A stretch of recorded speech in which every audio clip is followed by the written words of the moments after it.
Hello শিক্ষার্থী বন্ধুরা, welcome to my channel learning English BD. তোমরা সবাই কেমন আছো? আশা করি তোমরা সবাই ভালো আছো। আজ আমরা কমপ্লিটিং সেন্টেন্স নিয়ে আলোচনা করব, যাতে করে কমপ্লিটিং সেন্টেন্সের শর্টকাট টেকনিকগুলো শিখে বোর্ড কোশ্চেনের সমাধান করতে পারি। তাহলে চলো আমরা রুলসে চলে যাই।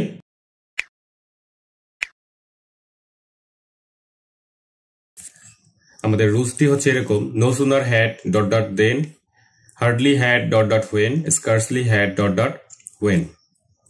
প্রথমে আমাদের যে স্ট্রাকচারটি হবে এরকম, নিয়মটি হবে এরকম: no sooner had plus subject plus verb 3 plus object. এটা আমাদের দেওয়া থাকবে, no sooner had plus subject plus verb 3 plus object. এরপরে দেন বসাতে হবে আমাদের, plus subject plus verb 2 plus object. দেনের পরে subject plus verb 2 plus object. আবার hardly had plus subject plus verb 3 plus object, এটুকু আমাদের দেওয়া থাকবে। তাহলে হার্ডলি হ্যাড এর সাথে সম্পর্ক when plus subject plus verb 2 plus object. এবং scarcely had plus subject plus verb 3 plus object, অর্থাৎ স্কার্সলি হ্যাড এবং subject plus verb 3 plus object আমাদের এটা দেওয়া থাকবে। এর পরবর্তীতে স্কার্সলির সাথে হোয়েনের সম্পর্ক subject plus verb 2 plus object বসাতে হবে। তাহলে চলো আমরা এক্সাম্পলের মাধ্যমে শিখে নিই আমাদের যে উদাহরণ এক্সাম্পলের মাধ্যমে শিখে নিই আমাদের যে রুলসটি আছে সেই রুলসটি কিভাবে আমরা সমাধান করবো। So no sooner had I reached the station then the train left. এখন খেয়াল করো, আমাদের নো সুনারের সাথে, নো সুনার হ্যাডের সাথে কার সম্পর্ক? দেন এর সম্পর্ক। দেন আমরা এখানে বসিয়ে নিলাম। তারপরে আমাদের সাবজেক্ট বসাতে হবে। দ্য ট্রেন হচ্ছে সাবজেক্ট এবং ভার্ব 2 হচ্ছে কি লেফট, এবং অবজেক্টটি এখানে নাই।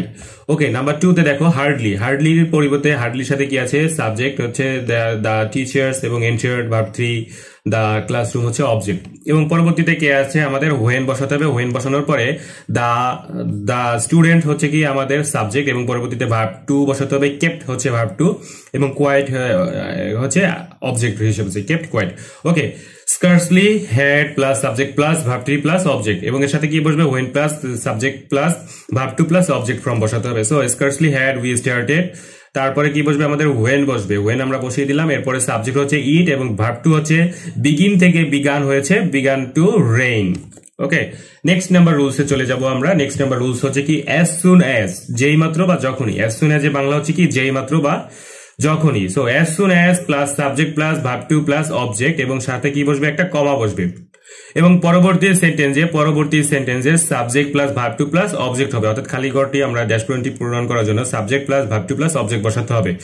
যেমন ধরো অ্যাজ সুন অ্যাজ, এই যে এক্সাম্পলে যদি আমরা তাকাই, as soon as Rana sat down, তারপরে কমা বসলো, এবং পরবর্তীতে আমাদের কি বসাতে হবে? The phone rang. ওকে, আবার আরেকটা উদাহরণ দেওয়া আছে, আরেকটা রুলস দেওয়া আছে। প্রথমে দুইটা রুলস। সো দ্বিতীয় যে রুলসটি দেওয়া আছে, as soon as plus subject plus verb 1, অর্থাৎ প্রেজেন্ট ফর্ম, ভার্বের যদি প্রেজেন্ট ফর্ম থাকে পরবর্তীতে কি করতে হবে? সাবজেক্ট প্লাস কি করতে হবে?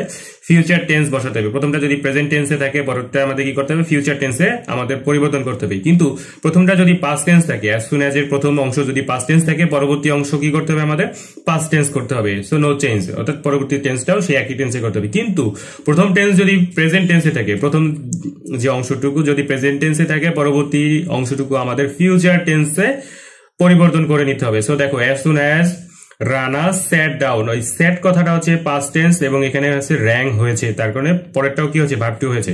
এটা হচ্ছে সেই একই রকমের। As soon as the police came হচ্ছে ভার্ব 2, এবং দ্য র্যান হচ্ছে কি? ভার্ব 2। কিন্তু এখানে দেখো কামস হচ্ছে ভার্ব 1, আমাদের এই রুলসটা যাচ্ছে, কামস হচ্ছে ভার্ব 1, পরবর্তীতে হচ্ছে কি? ভার্ব 1 এর পরিবর্তে এখানে আসলো কি? Future tense, I shall go there. Okay, আমরা কি বুঝতে পেরেছি এটা? অবশ্যই আমি আশা করবো যে তোমরা বুঝতে পেরেছো। সো নেক্সট নাম্বারে চলে যাই। It is time, it is high time. So it is high time এর দুইটা রুলস আছে। প্রথম রুলসটি হচ্ছে কি? দেখো, it is high time plus কি করতে হবে? Subject plus verb 2 plus object. যদি আমরা সাবজেক্ট বসাই এখানে, তাহলে আমাদের ভার্ব 2 প্লাস অবজেক্ট বসাতে হবে। এক্সাম্পলটা হচ্ছে যে, it is time you worked for your future. It is time you work for your work. Ed আছে ভার্ব 2। দেখো, ইউ হচ্ছে সাবজেক্ট এবং ভার্ব 2 হচ্ছে কি? work for your future। তাহলে পরবর্তী যে রুলসটি আছে, রুলস নাম্বার 2 তে দেখি, it is high time এর সাথে যদি আমরা 2 বসাই, তাহলে আমাদের ভার্ব 1 প্লাস অবজেক্ট বসাতে হবে। যদি আমরা 2 বসাই, তাহলে আমাদের ভার্ব 1 প্লাস অবজেক্ট বসাতে হবে।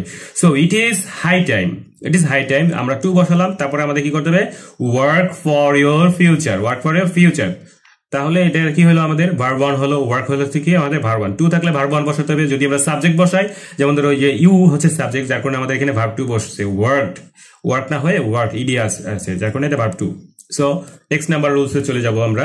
সো দ্যাট মানে কি, এতই যে এর যে হচ্ছে দুইটা অংশ থাকবে। প্রথম অংশটি কি আছে, subject plus verb plus so that, এবং এর সাথে কি হবে, অ্যাডজেক্টিভ অথবা অ্যাডভার্ব প্লাস দ্যাট বসবে। এবং পরবর্তী অংশটুকু আমাদের করতে হলে subject plus can not, could not plus verb plus extension বসাতে হবে। প্রথম অংশে কি করতে হবে আমাদের, আমি আবার পড়ে শুনেছি, তোমরা একটু দেখো এখানে সাবজেক্ট প্লাস ভার্ব প্লাস কি করতে হবে, so adjective adverb plus that বসাতে হবে। এবং পরবর্তীতে যে সেন্টেন্সটি আমরা চেঞ্জেস করব, subject plus can not, could not plus verb plus extension আমাদের বসাতে হবে। He was so foolish, he was so foolish. এখানে দেখো হি হচ্ছে কি সাবজেক্ট, ভার্ব হচ্ছে কি ওয়াজ, সো হচ্ছে সো, এবং ফুলিশ হচ্ছে কি অ্যাডজেক্টিভ অথবা অ্যাডভার্ব আমাদের এখানে বসাতে হবে। অ্যাডজেক্টিভ অথবা অ্যাডভার্ব আমরা বসিয়ে দিলাম, এবং পরবর্তীতে রুলস অনুসারে দ্যাট আমরা দ্যাট বসিয়েছি। এবং তারপরে দেখো আমাদের যখন সেন্টেন্সটিকে ফিল আপ করতে যাব, ফিল ইন দ্য ব্ল্যাঙ্কস করে কমপ্লিট করতে যাব, তখন আমাদের কি করতে হবে, সাবজেক্ট বসাতে হবে। সাবজেক্ট হচ্ছে কি হি বসিয়েছি, ক্যান নট আমরা তাহলে এখানে কুড নট বসালাম, হি কুড নট। ভার্ব হচ্ছে আন্ডারস্ট্যান্ড দিস, এক্সটেনশন হচ্ছে understand this. Easy sum, easy sum, he could not understand this easy sum. সে এই সহজ অঙ্কটাই কি করতে পারতেছে না, বুঝতে পারতেছে না।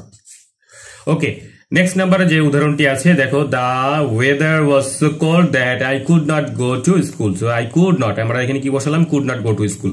ওকে, the load is so heavy that, that এর পরে কি হবে, the man can not carry ইট। আমরা এগুলো কমন, তোমরা যে রুলস গুলো আছে রুলস অনুসারে যে এক্সাম্পল গুলা কিন্তু বোর্ড কোশ্চেনের আলোকে আমি বোর্ড কোশ্চেন থেকে তোমাদের এই এক্সাম্পল গুলা কালেক্ট করে নিয়েছি। তোমরা সেই বোর্ড কোশ্চেন প্র্যাকটিস হয়ে যাচ্ছে একসাথে। সো তোমরা যারা এখনো আমার প্রথম পার্টটি দেখোনি কমপ্লিটিং সেন্টেন্সের উপরে, তোমরা সবাই প্রথম পার্টটি দেখে নেবে, এবং প্রথম পার্টটি আমি এন্ড স্ক্রিনে দিয়ে দেবো, অর্থাৎ আমাদের এই ভিডিও শেষে আমি লিঙ্ক দিয়ে দেবো, তোমরা সেই লিঙ্কটি দেখে প্রথম পার্টটি তোমরা শিখে নেবে। ওকে, টু অর্থাৎ TW2.TO2, এতই যে অর্থাৎ সেন্টেন্স এ দেখো এখানে সেন্টেন্স যে ব্যক্তিবাচক সমজাতীয় সাবজেক্ট থাকলে আমাদের এই সেন্টেন্সটি বসাতে হবে। Subject plus verb plus TW2 plus adjective plus কি করতে হবে, TO2, অর্থাৎ আমাদের এখানে দুইটা ভাগ করতে হবে, এটা TW2 এবং এটা হচ্ছে TO2। তাহলে ভার্ব প্লাস কি, ভার্ব 1 প্লাস কি করতে হবে আমাদের, অবজেক্টিভ বা এক্সটেনশন যেটাই দিই আমরা আছে সাবজেক্ট। আমরা এটা যদি মুখস্থ করতে যাই তাহলে আমরা এভাবে মুখস্থ করবো, subject plus verb plus 2 adjective plus কি করতে হবে আমাদের 2 প্লাস ভার্ব 1 প্লাস অবজেক্ট বা এক্সটেনশন আমরা যেটাই বলি। So he is too weak to walk, he is too weak to walk. আমরা অনেক সময় অনেকে বলে to, so he is too weak to walk, মুখস্থ করার জন্য টু বলি আমরা অনেক সময়। So he is too weak to walk. Okay, next যে টু এর একটা উদাহরণ এক্সাম্পল আছে, সে মানে একটা স্ট্রাকচার অনুসারে এক্সাম্পল আছে, যে দেখো সেন্টেন্সটি যদি বস্তুবাচক বা দুটি ভিন্ন সাবজেক্ট থাকলে, সেন্টেন্সটা যদি বস্তুবাচক থাকে তাহলে আমাদের কি করতে হবে, এই নিয়মটি ফলো করতে হবে।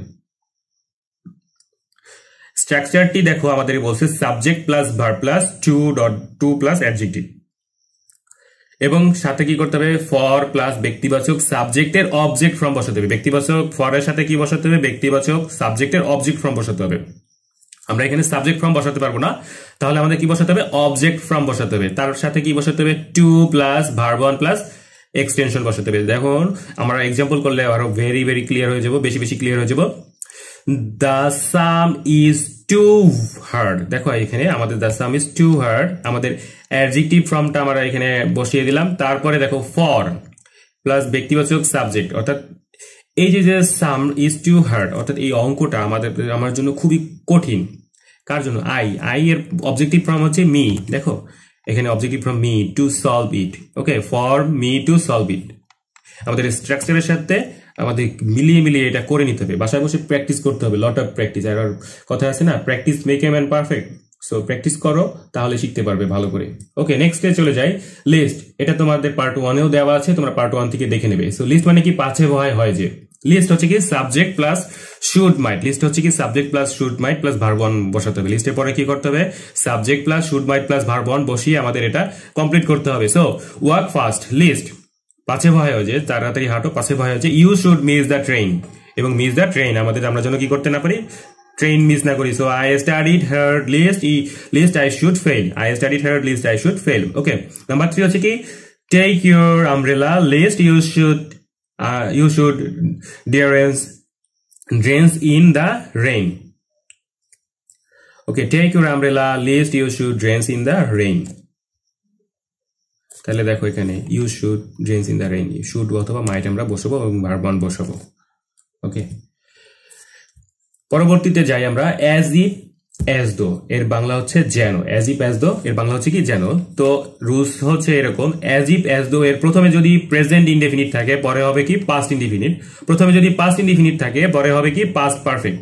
আমরা আবার পরে একটু মুখস্থ করে ফেলি, as if as though মানে হচ্ছে যেন, as if as though এর প্রথমে যদি প্রেজেন্ট ইনডেফিনিট থাকে পাস্ট ইনডেফিনিট থাকলে পাস্ট পারফেক্ট। ভেরি সিম্পল, তোমরা এটা মুখস্থ করে ফেলবে। এক্সাম্পলটা হচ্ছে দেখো আমাদের, he ordered as though he had been a general। খেয়াল করছি আমরা, দেখো এখানে যে প্রথমটা হচ্ছে কি পাস্ট, দেখো ordered as though he had been general, past indefinite থাকলে পাস্ট পারফেক্ট বসাতে হবে। তাহলে এখানে পাস্ট ইনডিফিনিট আছে, যেহেতু অর্ডার্ড ইডিয়ে দ্বারা পাস্ট ইনডিফিনিট কে বোঝাচ্ছে, তাহলে আমাদের পাস্ট পারফেক্ট বসাতে হবে দোর পরিবর্তে, দোর যখন থাকবে। তাহলে Mithila it's as if she were hungry from last month, she were hungry from last month। তাহলে পাস্ট ইনডিফিনিটের যে রুলসটা আছে সেটা আমাদের ফলো করেছে এই নাম্বারে। তো আমাদের কমপ্লিটিং সেন্টেন্সে এখন মেইন পার্টে এসে গেছি, আমাদের প্রবাদ বাক্য। কমপ্লিটিং সেন্টেন্সে রুলস বা স্ট্রাকচার অনুসারে প্রায় 6 থেকে 7টা থাকতে পারে যারা এসএসসি দেবা তাদের জন্য, এবং মানে অর্থ অনুসারে তোমাদের 2-1টা থাকতে পারে, অথবা প্রবাদ বাক্য থাকতে পারে। সো মেইন হচ্ছে কি প্রবাদ বাক্য সাধারণত 2টা কোশ্চেন থাকে আমাদের, 10-এর ভিতর যদি মার্ক হয় তাহলে সেটা হচ্ছে আমাদের প্রবাদ বাক্য 2টাই থাকার সম্ভাবনা থাকে। সো এটা ভালো করে শিখবা, 2টি কি মিনিমাম হলেও 2টি থাকবে, এবং সর্বোচ্চ যায় যে কয়টা দিয়ে দিতে পারে, অনেক সময় আছে 3টা থাকে, অনেক সময় আছে 4টাও থাকে। সো এটাকে যদি অবহেলা করো তাহলে হবে না। সো কমন আমি কয়েকটি প্রবাদ বাক্য দিয়ে দিয়েছি, তোমরা এটা মুখস্থ করে ফেলবে। where there is a will there is a way। দেখছো আমাদের এখানে প্রবাদ বাক্য যেগুলো আছে এগুলো বাংলা আমি দিলাম না, সবাই সাধারণত এই বাংলাগুলো জানি, কারণ প্রবাদ বাক্য তো কমন জিনিস। তো where there is a will there is a way, slow and steady wins the race, এবং the more you read the more you learn। Okay, as you sow so you reap, no pain no gain, a little learning is a dangerous thing। Okay, what is clotted cannot be blotted, what is clotted cannot be blotted, while there is a life there is a hope, while there is a life there is a hope, strike the iron while it is hot, strike the iron while it is hot। Okay, many man many minds, many man many minds। Okay, something is better than nothing, something is better than nothing, united we stand divided we fall, united we stand divided we fall, cut your coat according to your cloth, cut your coat according to your cloth, a barking dog seldom beat, a barking dog seldom beat। ওকে, আমাদের এটা মুখস্থ করে নিতে হবে যাতে আমরা এক্সামে ভালো করে করতে পারি। আর এন্ড স্ক্রিনে তোমরা পার্ট 1 এর লিংকটা পেয়ে যাবে, সো তোমরা দেখে নেবে, এবং আর সাথে ন্যারেশন আছে, তারপরে ওয়ার্ড ফ্রেজ এন্ড ওয়ার্ডস আছে, মডিফায়ার্স আছে, আর্টিকেল আছে, তোমরা সবকিছু দেখে নেবে পার্ট বাই পার্ট। আশা করি তোমরা সবাই আমার সাথে থাকবে এবং আমাকে সাবস্ক্রাইব করে বেল বাটনটি প্রেস করে রাখবে, যাতে করে আমি ইমপ্রেস হতে পারি এবং মোটিভেট হতে পারি। Thank you for watching.